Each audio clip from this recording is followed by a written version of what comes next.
Okay, here's the way that I like to sync the developed settings amongst photos in Lightroom in the develop module.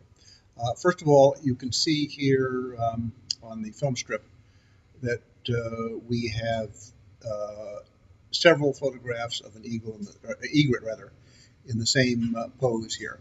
So the first one here, I've adjusted some develop settings over here. You can see the exposure and what have you like that. And I want to apply those same settings to each one of these other photos. So what I do here is I select the first photo and then go back to the last photo which I want to um, copy the settings to.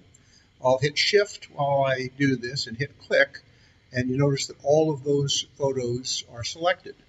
The next thing that you'll notice is here in the development module, there is a sync button down here.